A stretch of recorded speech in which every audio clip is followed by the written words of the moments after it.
Isang magandang gabi po sa inyong lahat at welcome po sa ating online Bible Study or OBS dito po sa Across the Nation Revival Ministry. Welcome po sa lahat ng ating mga bagong kasama at sa lahat ng maaabot ng gawain ito. So purihin po ang Diyos maghapong lumipas at maaaring sa ilang lugar kagaya dito ay maulan. At ang ilan marahil ay binabaha na nga, pero ito po yung pagkakataon para lalo po tayong lumapit sa Diyos at patuloy na magpahayag ng ating pong pananampalataya at pagtitiwala sa Panginoon. Sa oras na ito, inaanyayahan ko po kayo na ang gawain ito ay maibahagi sa iba. Pwede niyo po itong i-send, i-resend, i-post sa inyong mga Facebook wall o i-send sa inyong mga kaibigan at i-mention sila dyan sa ating comment section at lahat tayo mapagpala ng gawain ng Diyos. So sa gabing ito ay tayo po ay magpapasimula sa pamamagitan po ng mga awiting makalangit. Lalapit tayo sa Diyos sa diwa ng pagsamba at pagpupuri sa Kanya. Pagpalain po tayo ng Diyos. Amen. Hallelujah. Salamat po sa Lord sa gabing ito. Tayo po ay sasamba at magpupuri sa atin pong Panginoon. Kaya naman habang tayo po ay nagme-mention, habang tayo po ay nag-share ng gawain ito, ihanda po natin ang ating mga puso, ang ating mga buhay sa ating pong pagsamba at paglapit sa ating Panginoon. Amen. Hallelujah. Ngayon po tayo po muna ay umawit ng masayang awitin sa ating Panginoon. Turn it up.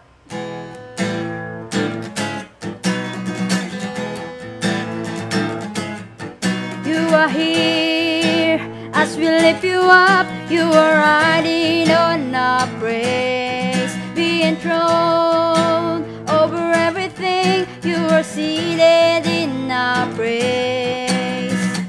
This is prophetic, I can feel it in the air. We lift our praise and you change the atmosphere. With hearts open now, everybody singing out, oh, turn it up, this sound of praise. Make it louder than any other. Lift him up and shout his name over all.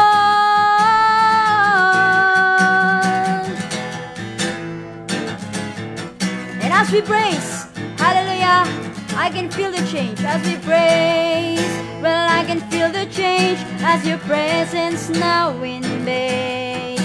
Hear the sound of the broken chains, prison doors are giving way. This is prophetic, I can feel it in the air. We lift our praise and you change the atmosphere. With hearts open now, everybody singing out, I am free.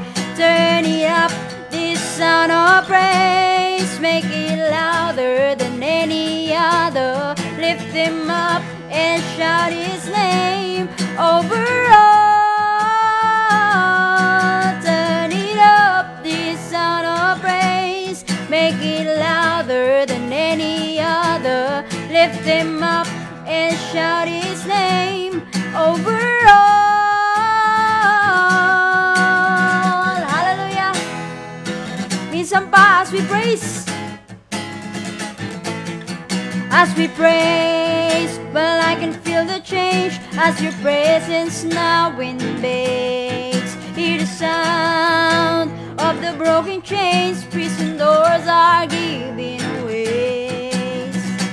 This is prophetic, I can feel it in the air. We lift our praise and you change the atmosphere. With hearts open now, everybody singing out, oh, turn it up, this sound of praise. Make it louder than any other. Lift him up and shout his name over all. Turn it up, this sound of praise. Make it louder than any other. Lift him up and shout his name over all.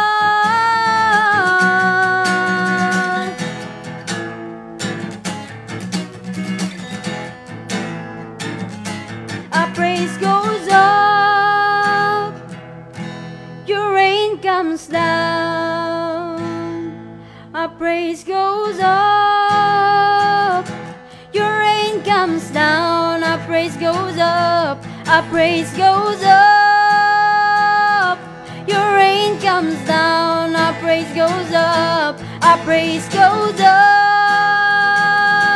Your rain comes down, our praise goes up, our praise goes up.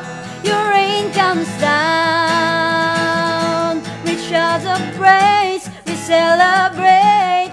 King of glory, enter in. You were riding on our praise, oh Lord.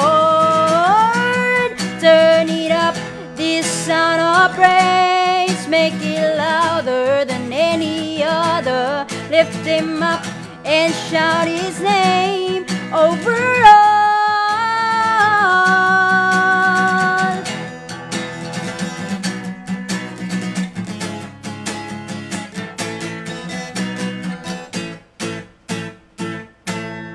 Amen, hallelujah. Tayo ay sasamba at magpupuri sa ating Panginoon. Kaya naman sa oras na ito, tayo ay patuloy na magtaas ng ating tinig sa ating Panginoon. Hallelujah. Lord, sa gabing ito, Panginoon, hayaan mo, Panginoon, na ikay aming sambahin, luwalhatiin at parangalan. Oh Jesus, patuloy niyo pong kalugdan ang amin pong paglalapit sa iyo sa gabing ito. Thank you, Jesus. Thank you, Lord. Hallelujah. Bawat oras, walang hanggan, pagpupugay ang inaalay ng mga anghel at nilikha. Isang tinig na malugod na pagsamba. Banal ang Panginoon, banal ang Panginoon.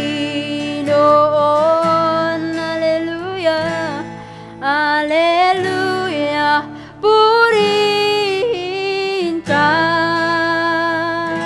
dakilang hari, luwalhatiin ka. Makapangyarihan, kataas-taasan, ikaw ang Diyos magpakailanman. Hallelujah. Bawat oras, walang hanggan. Bawat oras, walang hanggan, pagpupugay ang inaalay ng mga anghel at nilikha. Isang tinig na malugod na pagsamba.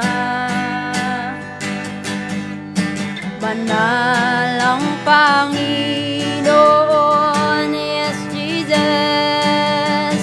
Banal ang Panginoon, hallelujah, hallelujah. Purihin ka, dakilang hari, luwalhatiin ka. Makapangyarihan, kataas-taasan, ikaw ang Diyos magpakailanman. Hallelujah, hallelujah. Purihin ka, dakilang hari, luwalhatiin ka.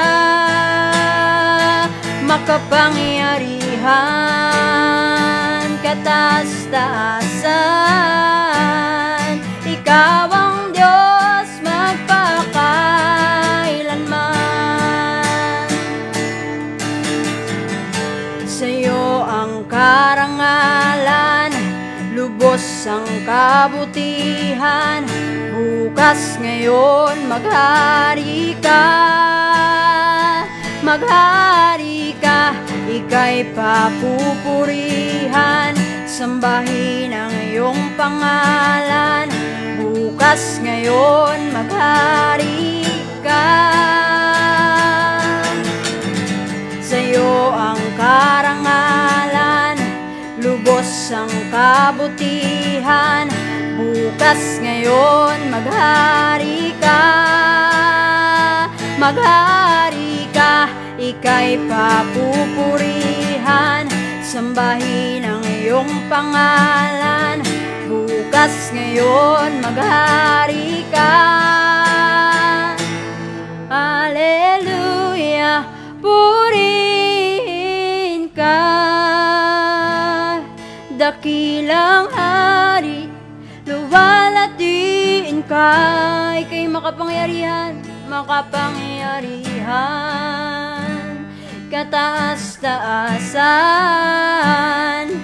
Ikaw ang Diyos magpakailanman. Ikaw ang Diyos, ikaw ang Diyos magpakailanman. Ikaw ang Diyos, ikaw ang Diyos magpakailanman.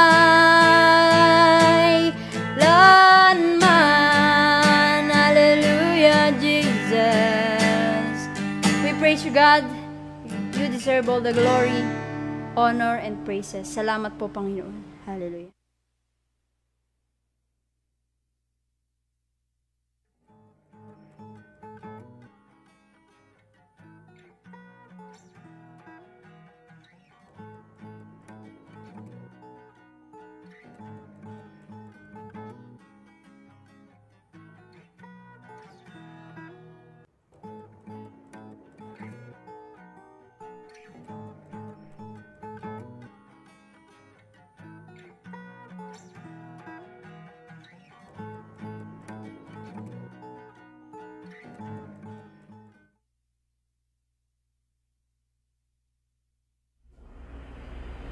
Isang magandang gabi muli, purihin ang Panginoon. Salamat sa mga awiting makalangit. Tayo po'y mananalangin. Diyos amang banal na makapangyarihan sa lahat, kami po'y nagpapasalamat sa inyong kabutihan, sa inyong katapatan, sa iyong pong pagsama sa maghapong ito. Salamat sa muling pagkakataon upang makapag online Bible study. Salamat po sa buhay ng bawat isa na kasama namin ngayon.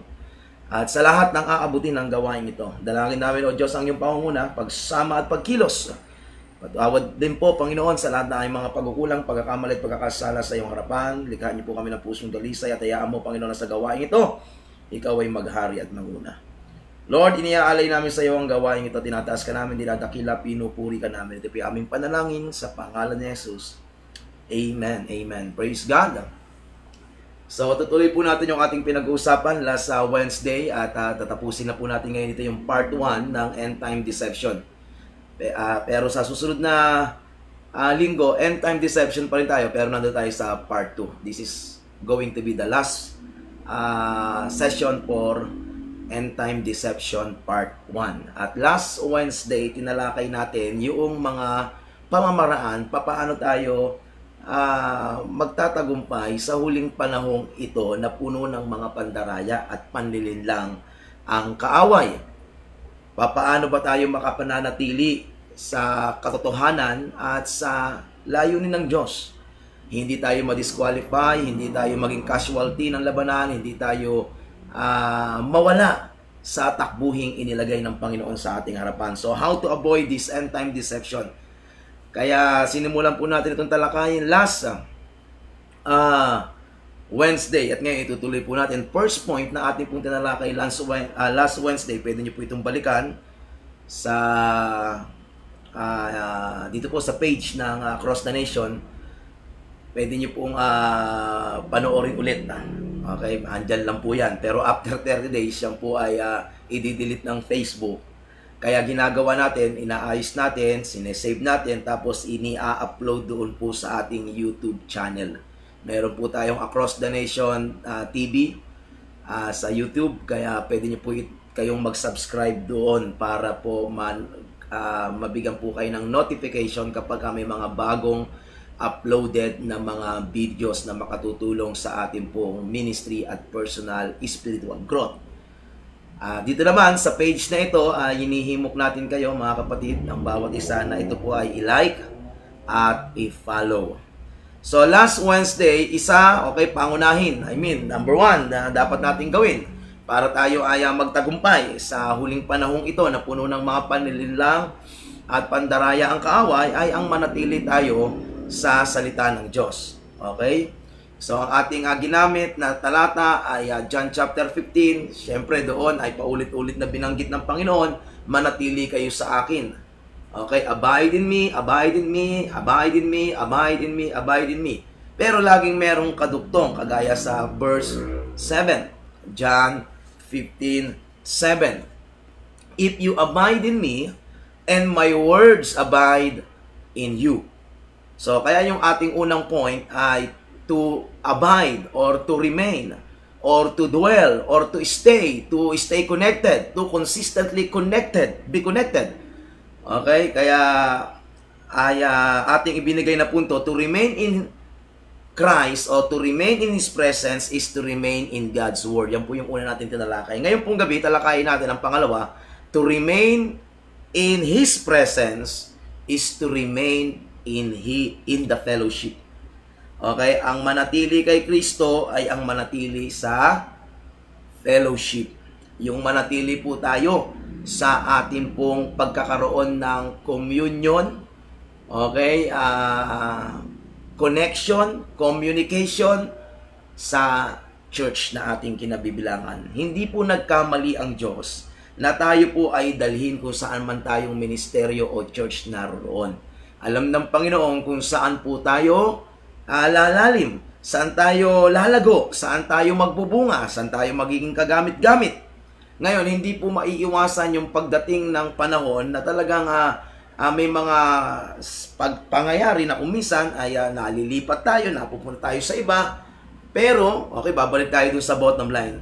Tiyakin natin na kung tayo man ay nalipat sa iba, hindi tayo nahiwalay sa salita ng Diyos. Kung ito po ay hindi galing sa salita ng Diyos na paglayo o paglipat, at ito'y personal lang natin, pansarili lang natin, meron lang tayo iniiwasan o mali ang motibo, wag na po nating ituloy dahil hindi tayo magtatagumpay sa hangaring iyan. So, ang aking po nais dalhin sa inyo ay yung panatili sa lokal na iglesia na ating kinabibilangan sa isang maayos, tama, kalooban ng Diyos na pamamaraan. May malaking kinalaman ang ating mga kapatiran para po tayo ay makapagpatuloy. Sa loob ng church, mga kapatid, meron pong mga taong inilagay ang Diyos na makatutulong sa atin para tayo ay maalagaan, maingatan, at manatili sa katotohanan. Una ay ang ating pastor. Okay, meron pong mga pastor na ibinigay ang Diyos sa atin upang tayo po ay alagaan, turuan at tulungan na lumago, lumalim, tumatag, tumibay at makapagpatuloy. Ang mga pastor hindi po nating kaaway. Huwag nyo pong personalin ang inyong pastor o kaya pag-isipan ng hindi maganda o magkaroon tayo ng saloobin ng paghihimagsik at paglaban dahil tayo ay itinutuwid, dahil tayo ay pinagsasabihan, dahil tayo ay pinangangaralan, dahil tayo ay binibigyan ng mga boundaries kung minsan, o tayo ay pinagsasabihan ng mga bagay na parabang sa tingin natin ay parabang hindi natin kayang tanggapin. Alam niyo po, hindi po tayo sinisiil sa ating kalayaan, sa ating karapatan, sa ating kalagayang bilang mga mananampalataya ng ating pastor dahil tayo ay kinokorek o pinapagalitan. Ako po ay pastor, hindi ko po ito sinasabi para ipagtanggol o depensahan ng aking pong pagpapastor. Sinasabi ko po ito sapagkat ito po ang nararapat. Sapagkat ako rin po, bago naging pastor, ay naging mananampalataya, alagad sa silong ng aking pong pastor na ibinigay ng Diyos para ako po ay pagpastoran. At ngayong ako po ay nagpapastor na, halos 20 taon na pong nagmiministeryo, ay ang katotohanan, hindi po madali para sa aming mga pastor na sabihin yung alam namin na kung minsan ay talagang makakasakit. Na kung minsan ay talaga namang para bang paano mo ba ito i-correct, papaano. Pero hindi naman namin pwedeng labanan ng salita ng Diyos. Ito'y parang apoy sa aming mga buto. Okay, hindi namin pwedeng ipagpalit yung aming pong commitment sa Diyos. I-kompromiso ito para lang i-please kayo. Okay, at higit sa lahat, ginagawa namin ito para ingatan ang bawat isa. Ang iyong pastor ay hindi mo kaaway. Siya'y iyong kaibigan. Ang iyong pastor ay hindi hindi mo dapat itrato at isipin, pag-isipan na para bang pinagtitripan ka lang. No. Ang katotohanan, mga kapatid, ang mabuting pastol ay talagang nag-aalay ng kanilang buhay para sa mga tupa. Dahil ganun nila tayo kamahal, inaalagaan, minamahal, bahagi po nito yung pagtutuwid at pag-aayos ng ating mga buhay upang tayo makapanatili. Kung ako po ay hindi nagpatuwid sa aking pastor, kung ako po ay hindi nagpasakop sa kanya pong pag-aayos ng buhay ko, kung ako po ay natisod, nagpatisod, kung ako po ay nagdamdam, at ako po ay nagsaloob ng hindi maganda, ay matagal na po akong wala sa gawain ng Diyos. Pero lahat po yun sa biyaya ng Panginoon, sa tulong ng Espiritu ng Diyos ay tinanggap, nagpasakop, tiniis, minahal, at kinilala bilang bahagi ng pagmamahal at pagmamalasakit. At dahil po doon, nakatagal po ako sa gawain ng Diyos at hanggang ngayon ay nasa gawain ng Diyos at ginagamit ng Panginoon. So purihin ng Diyos at salamat sa buhay ng aking pastor, Pastor Fernando Montellano. Siya po ay nasa Tarlac, ako po ay narito sa Cabanatuan, pero hindi nagbabago ang aming pong ugnayan at relasyon sa isa't isa. Siya pa rin ang aking pastor, ako pa rin ay disciple sa silong ng kanyang pangangalaga. At purihin ng Diyos hanggang ngayon, kahit ako ay pastor na, kung may mga dapat ituwid, kailangang iayos, dapat ituro, dapat itama, ay ganun pa rin po ang ginagawa sa akin ng aking pastor. At yun ay nakatutulong, nakabubuti upang ako po'y makapanatili, makapagpatuloy, at gamitin ng Panginoon sa gawain niya. So, maliban sa mga pastor, meron po tayong mga kapatiran sa church. Okay, na pwedeng gamitin ng Panginoon, mga kasama nating alagad, mga kasama natin sa ministry o kasama natin sa church. Huwag niyo pong ituring na ang church ay kaaway, kalaban at lugar ng awayan. Hindi po. Ang church po ay pamilya, bawat isa ay nagmamalasakit sa isa't isa. Dapat ganun po tayo. Pinagmamalasakit natin ang isa't isa. Ang tawag nga po namin sa mga small groups ay care group. Ngayon, nadagdagan, care group DBS. Meron tayong care group Discovery Bible Study, kung saan dinidiscover natin ang tungkol sa Diyos, dinidiscover natin ang isa't isa, okay, ang tungkol sa atin at ang mga pamamaraan para tayo lalago sa pamagitan ng mga pag-aaral ng salita ng Diyos sa layuning mapagmalasakitan ang isa't isa. Okay po?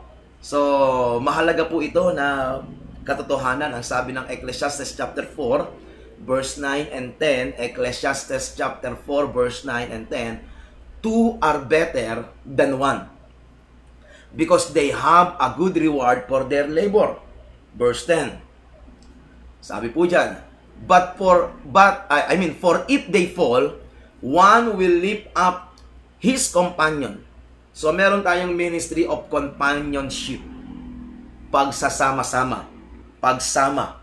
Sasamahan kita. Hindi lang sa panahon na ikay nagtatagumpay, but even sa panahon na ikaw ay nanghihina at nanlulupaypay. Yan po yung ministry ng church. Our ministry is yung ministry ng pagsama. Companionship. Okay? At sa companionship, napakahalaga ng ministry of acceptance, understanding, forgiveness, love, care, commitment, and accountability. May pananagutan ka sa akin, may pananagutan ako sa iyo, kapwa kita may pananagutan sa Diyos, kaya huwag tayong papayag na tayo hindi magtagumpay. Together, we will run the race, and together, we will finish the course. At syempre, kasama po natin dyan yung ating pastor. So sa church, meron tayong pastor, meron tayong mga kapatiran, at kung tayo mananatili sa loob ng church, magtatagumpay po tayo. Ito po ang sinasabi ng aklat ng mga awit. Psalm 92, beginning from verse 12, 13, 14, and 15. Look at this. Sabi niya, the righteous shall flourish like a palm tree. He shall grow like a cedar in Lebanon.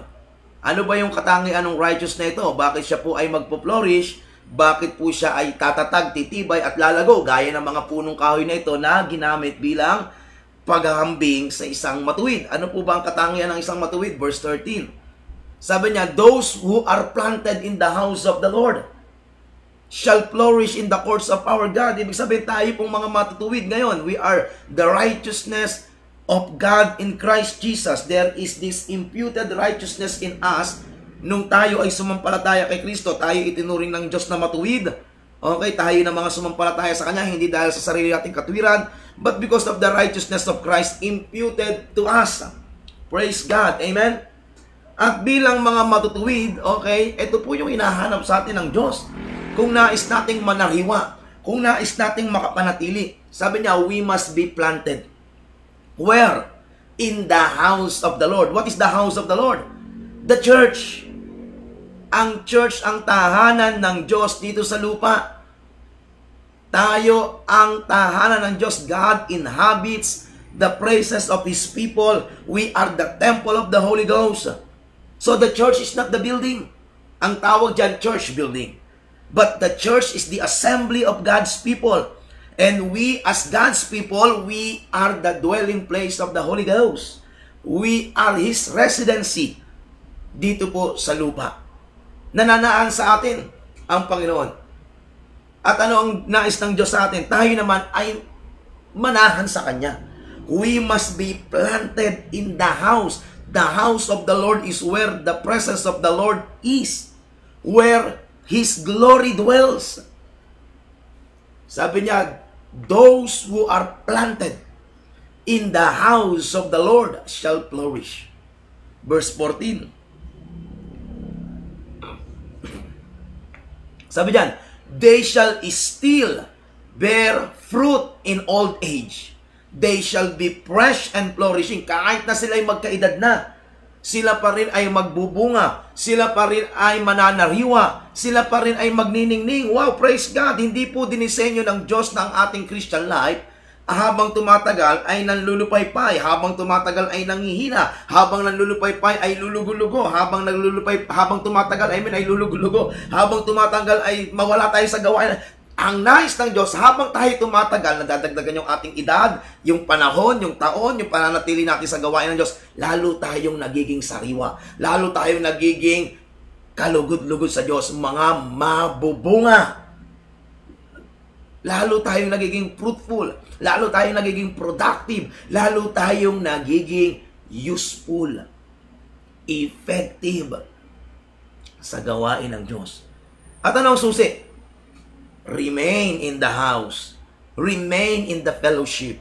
Remain in your local church. Wala pong perfectong local church, walang perfectong pastor, walang perfectong kapatiran. Dahil tayo mismo, hindi tayo perfecto. Ang church ay binubuo ng mga imperfect na tao, imperfect na pastor na kagaya ko. Meron at meron tayong makikitang kapulaan, meron at meron tayong makikitang kahinaan, meron at merong katitisuran. Pero bakit naman natin i-entertain yung katitisuran? Bakit naman palalakihin natin yung kapulaan? Bakit naman ang ating titingnan niya ay kahinaan? Ang tingnan po natin ay ang Diyos na naghahari sa lokal na iglesia, sa church, sa katawan ni Kristo, sa body of Christ.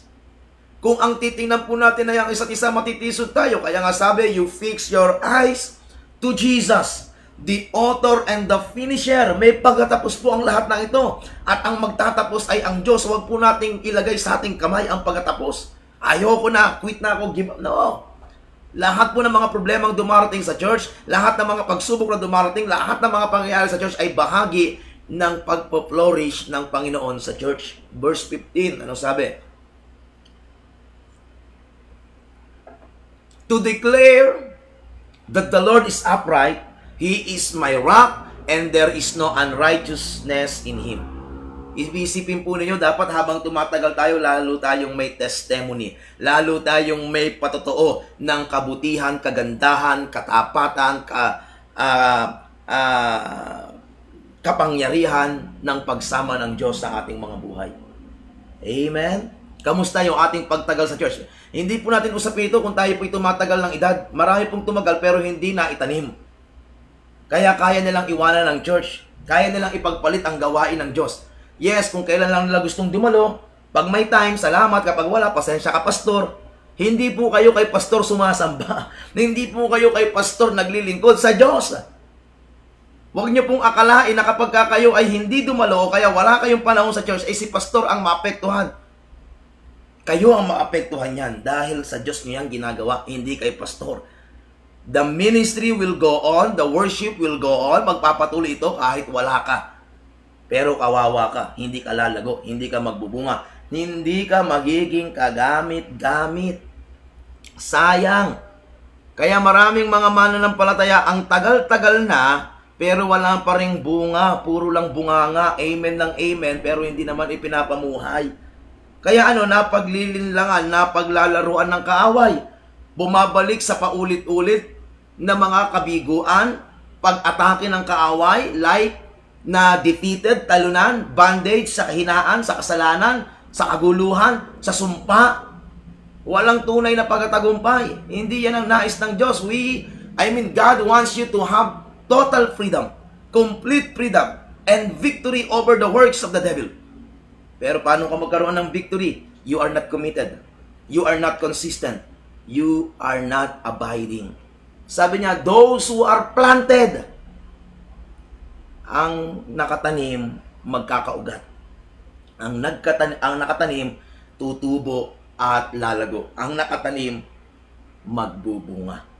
Ang dahilan bakit hindi ka nagkakaugat, ang dahilan bakit hindi ka tumutubo, ang dahilan bakit hindi ka lumalago, ang dahilan kung bakit hindi ka nagbubunga, dahil hindi ka nakatanim. Hindi ka committed Hindi ka nagko-commit. Pastor, mahal ko ang Diyos. Katwiran niya na marami, mahal nila ang Diyos. Ang tanong dito, hindi kung mahal mo ang Diyos. Ang tanong, gaano mo kamahal ang Diyos?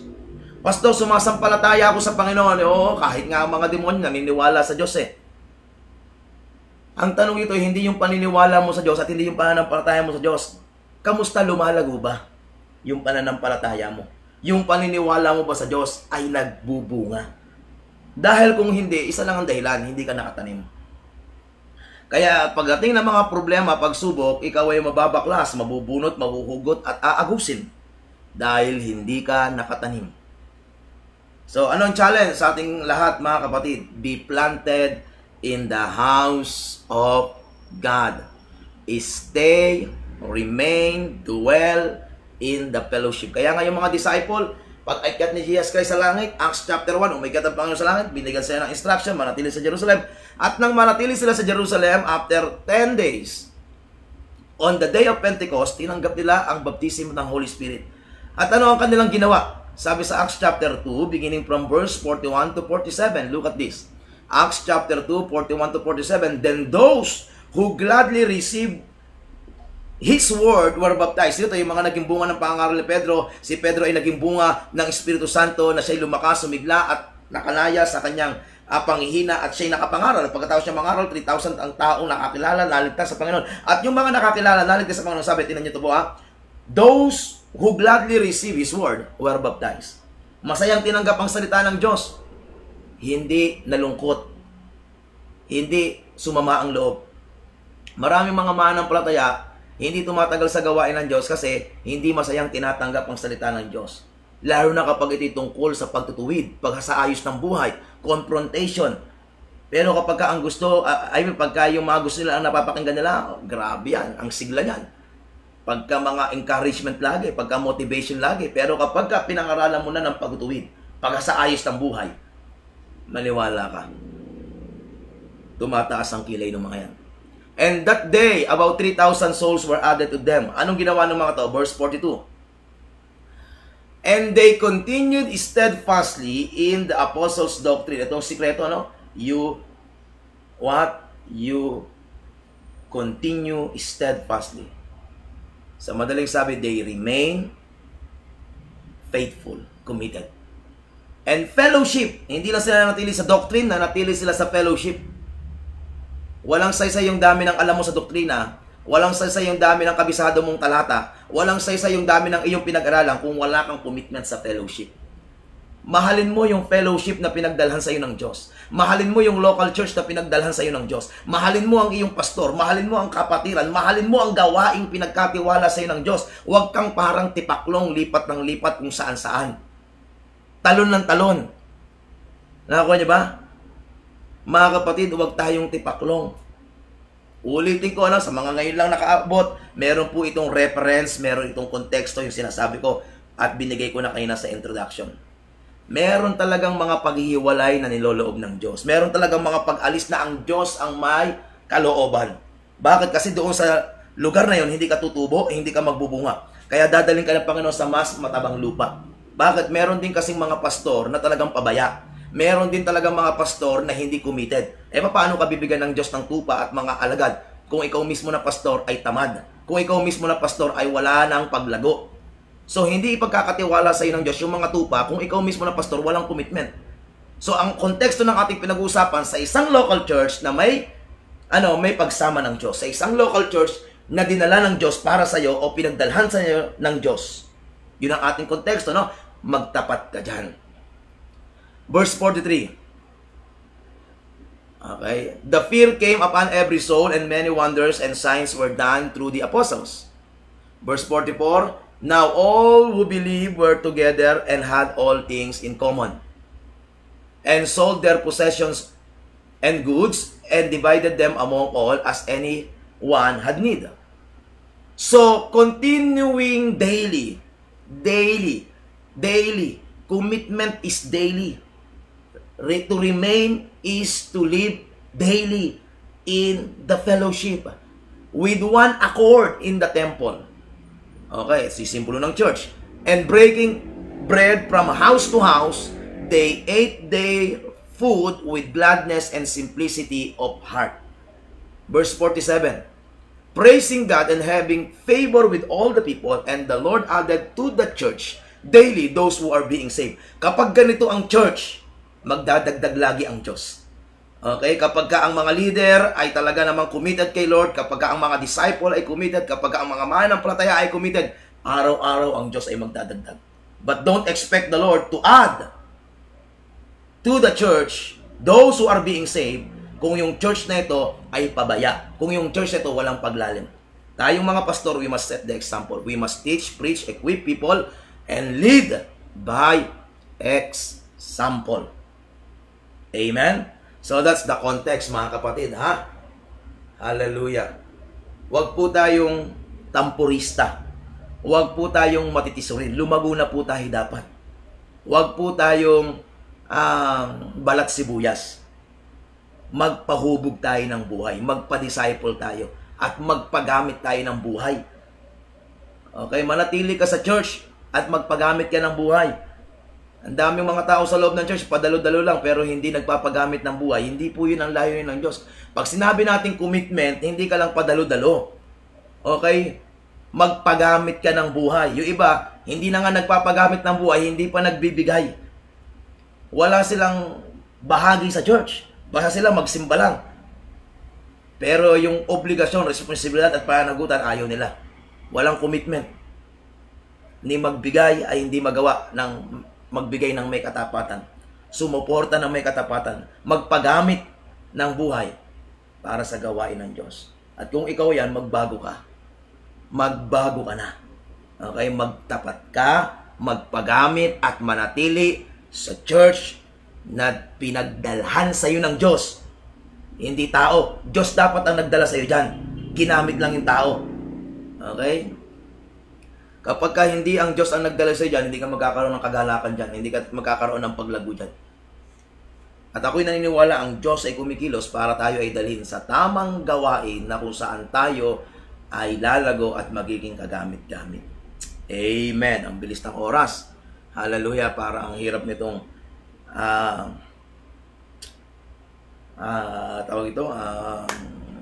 tapusin.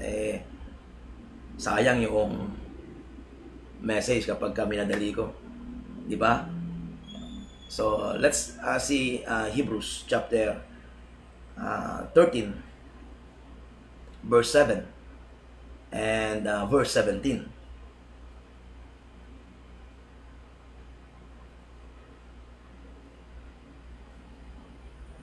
Sabi niya, remember those who rule over you, who have spoken the word of God to you, whose faith follow, considering the outcome of their conduct. Verse 17. Obey those who rule over you, and be submissive, for they watch out for your souls, as those who must give account. Let them do so with joy, not with grief, for that would be unprofitable for you. So, yan po ay paalala at pagtuturo ng salita ng Diyos sa atin. Yung mga namumuno sa atin, ay alalahanin daw natin. Alalahanin natin sila. At sumunod, magpasakop sa kanila. Sapagkat sila ay may pananagutan.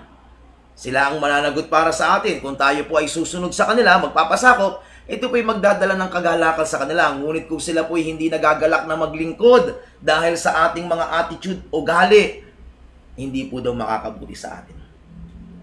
Kaya meron pong maganda dapat na relationship yung pastor at saka yung mga disciple, yung pastor at saka yung mga mananampalataya. Habang tumatagal tayo, lalo tayo nagkakaroon ng maayos na ugnayan. Ganoon din sa mga magkakapatid sa loob ng church. Galatians chapter 5, beginning from verse 13.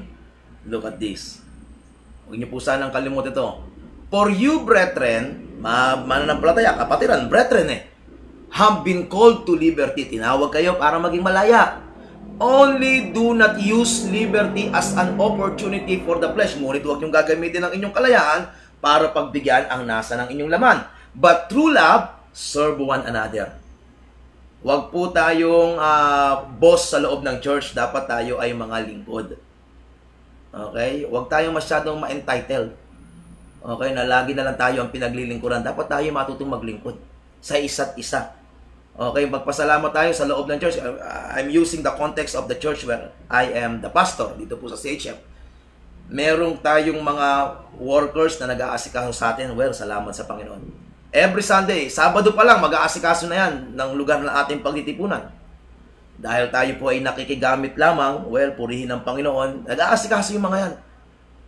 Pagdating ng linggo, yan po ang maagang pupunta ng church. Mag-aasikaso pa rin. Pag uwi ninyo, mag-aasikaso pa rin yung mga yan. Hindi po natin sila katulong, pero ginagawa nila ito bilang paglilingkod sa Diyos. Kung kaya naman natin ng tumulong para maging kabahagi, una, wag na kayong magkalat para hindi na maraming lilinisan. Okay? Pag may nakita kayong dumi, kuhanin nyo na. Siguro tayo maglingkod sa isa't isa. Kung meron pong pagkukulang yung mga leaders o mga workers, huwag po nating tingnan na kapulaan o maging reklamador pa tayo. Di naman natin pinapasweldo yung mga manggagawa dito Volunteers Di ba? Tapos, hindi mo pa na-appreciate yung paglilingkod nila. Pagdating mo sa church, para kang prinsesa, uupo sa tasa. Late na nga, una pang uuwi. Tapos magsasalita pa ng hindi maganda. At ang problema niyan, maghahanap pa ng kakampi hanggang mag-create ng gulo. And I rebuke that kind of spirit. Spirit na nagko-control. Controlling, dominating, manipulating, and seducing. Lahat yan ay espiritu ng kaaway. Jezebel spirit yan. Okay, dapat ang spirit natin, spirit of Elijah. Confrontational, kinokonfronta dapat natin yan. Hindi natin pinapayagan na makapasok sa loob ng church yan. Kahit na kayo ang pinakamalaking mag-tight sa loob ng church, wala po tayong karapatan na hawakan sa leeg ang pastor, kontrolin ang leadership, pangunahan ang mga programa ng iglesia. Mahalaga na maintindihan po natin yung kaayusan. Ang Diyos ay hindi kikilos kung ang gulo-gulo natin. Tandaan nyo lagi, kung nasa tayo ng pagkilos ng Diyos, malayang pagkilos ng Diyos, ang kapangyarihan ng Diyos ay mahayag, kinakailangan sumunod tayo sa kaayusan ng ginagawa ng Diyos. God is the God of orderliness. At merong order na nilagay ang Diyos. Mula sa Kanya, naglagay siya ng pastor, naglagay siya ng mga katuwang ng pastor, mga disciple, o mga workers, mga manggagawa, tapos may mga disciple, tapos may mga mananampalataya. Na lahat dapat ng mananampalataya ay involved sa gawain ng Diyos. There must be congregational involvement in the church. Pero merong chain of command. Merong order of authority. Amen? At marunong tayo dapat magpasakop at sumunod.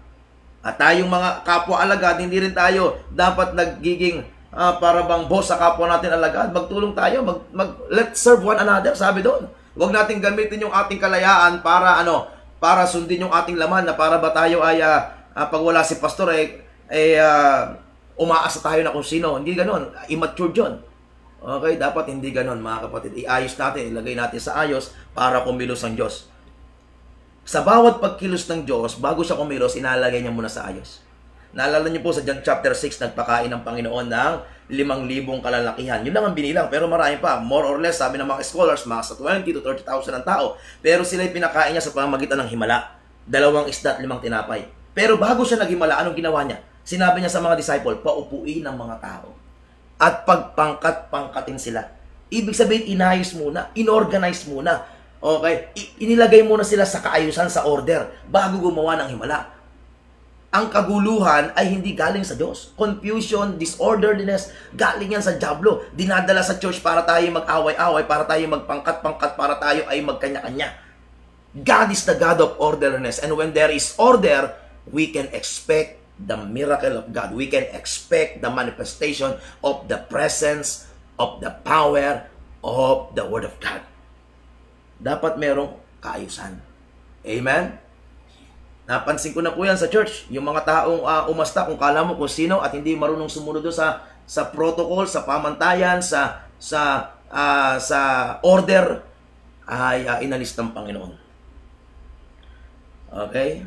At ayaw kong maalis ka. Gusto kong makapanatili ka at gamitin ka ng Panginoon. Kaya sumunod tayo doon. Okay? Sabi niya, verse 14. Tuloy natin to. Galatians chapter 5, verse 14 hanggang 15. For all the law is fulfilled in one word. Even in this, you shall love your neighbor as yourself. Yung kapitbahay mo nga, ipinapaibig kung paano mo minahal ang iyong sarili. Gaano pa kaya yung kapatid mo sa Panginoon? Di ba? So let us serve not out of personal ambition, interest, and agenda, but out of love. Maglilingkod ako, hindi ito nakakabawas ng pagkatao, hindi ito nakakababa. Ay, mas maganda nga nagpapakumbaba tayo kasi tataas tayo ng Panginoon. Naglilingkod daw kasi mahal kita sa Panginoon. Verse 15, pero kung ito ang ating ugali, but if you bite and devour one another, kung kayo mismo ay magkakagatan at magsasakmalan na parang mga aswangers at mga asong gubat, beware lest you be consumed by one another. Mauubos kayo. Mauubos tayo, masisira ang church kapag hindi tayo nagmahalan. Let us abide in the fellowship.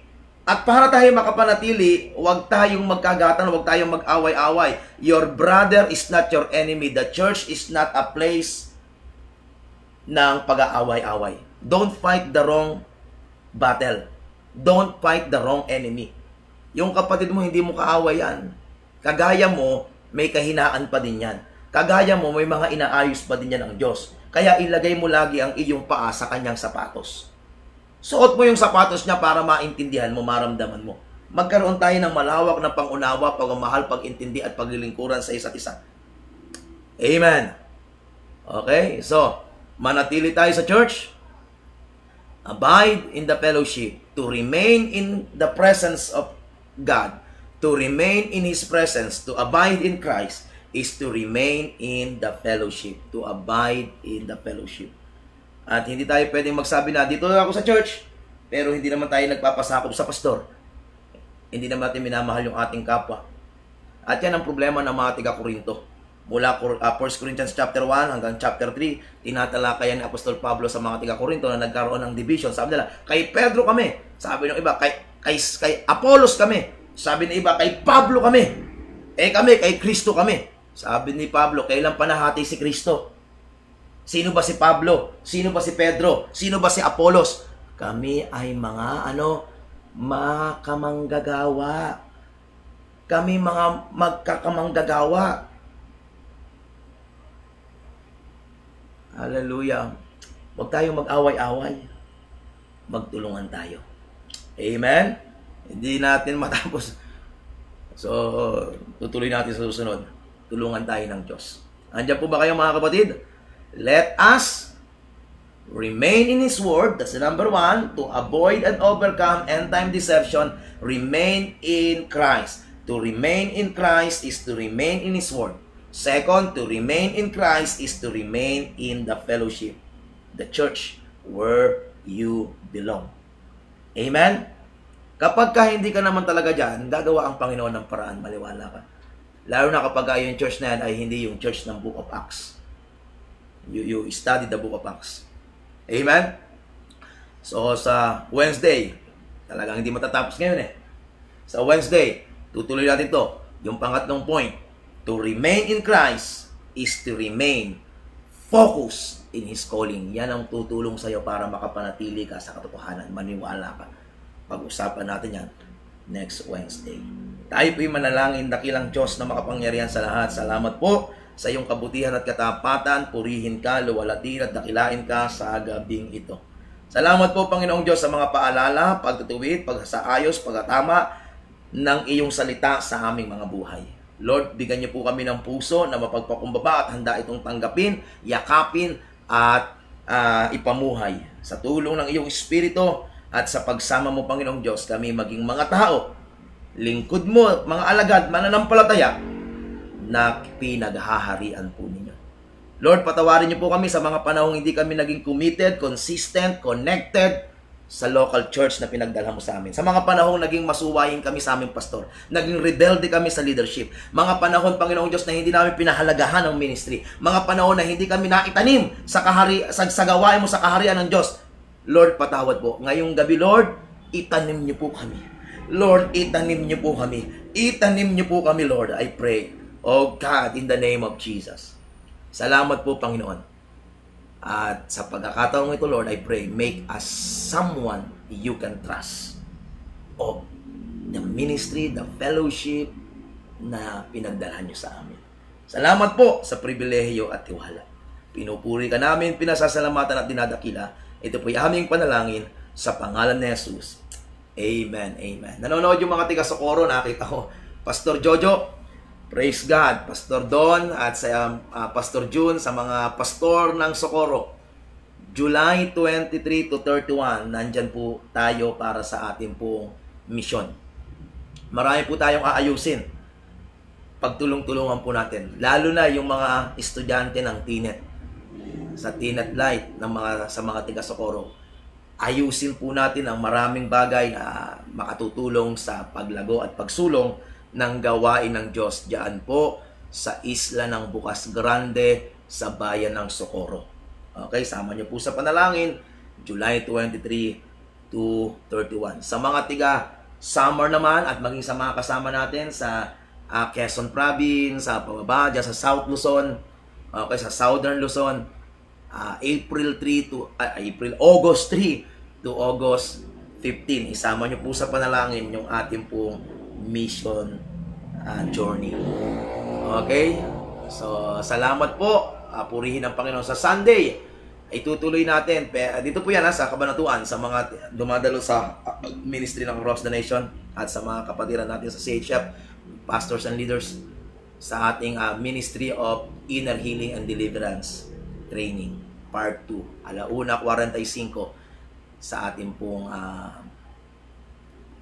lugar na pinagtitipunan. Again, maraming salamat po sa inyong lahat. Pagpalain po tayo ng Panginoon. Sumayin niyo po ang pag-iingat, pagsama, pagpapala, pabor at pagkilos ng Diyos. At sa lahat ng ito, sa Diyos lamang po ang papuri. God bless us all, and to God be all the glory. In Jesus' name, amen. Amen.